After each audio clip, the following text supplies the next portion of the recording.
Welcome back to another video. Today we're actually going to be talking about the holiday update for Tesla 2024 and the new features. I'm going to go through just quickly through most of them, and then actually going to focus on the Apple Watch update. I want to see if we can get the Apple Watch working. I do have an Apple Watch, and so be interesting to see if we can get the Apple Watch working as a key without having to have the phone.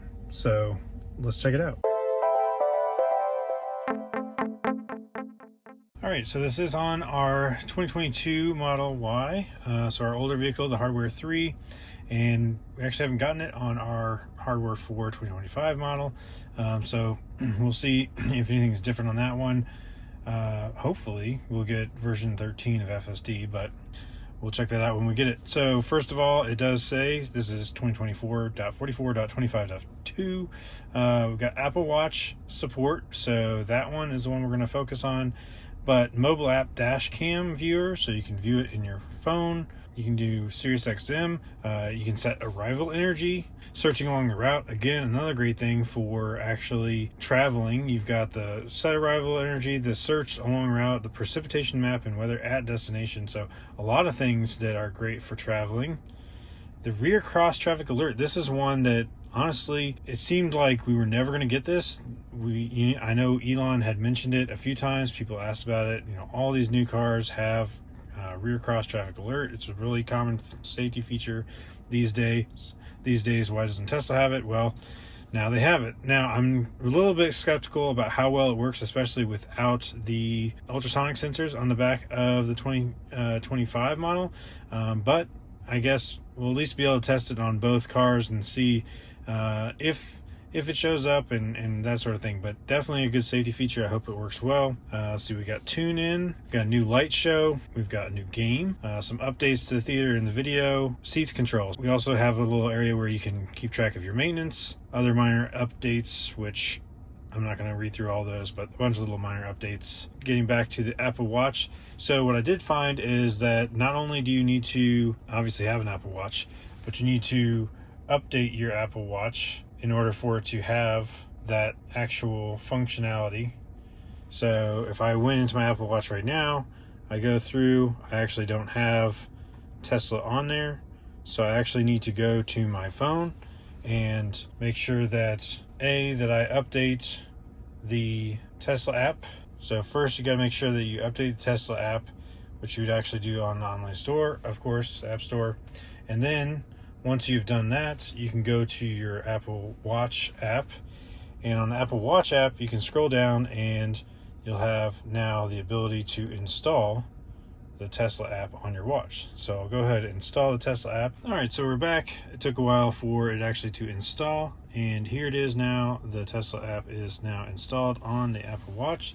So I can go to my Apple Watch and scroll down to the Tesla app.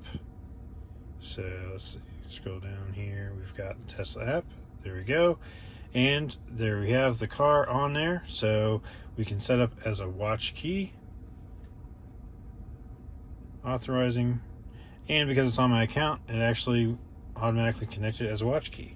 I did get a notification on my phone, hard to read there, that did say that I added the Apple Watch as a key, but it's great. Now I can actually lock and unlock.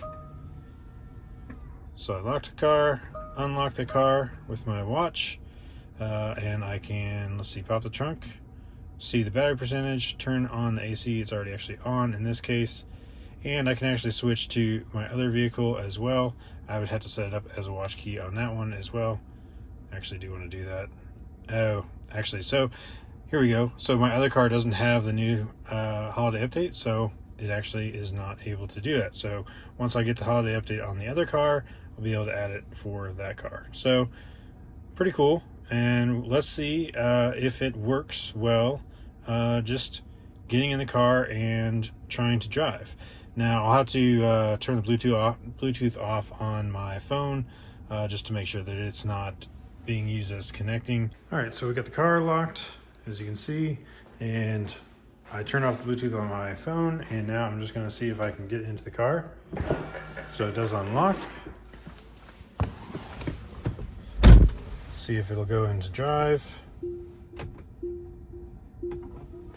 It does go into reverse, just to see if it goes into drive. It does go into drive, so there you go.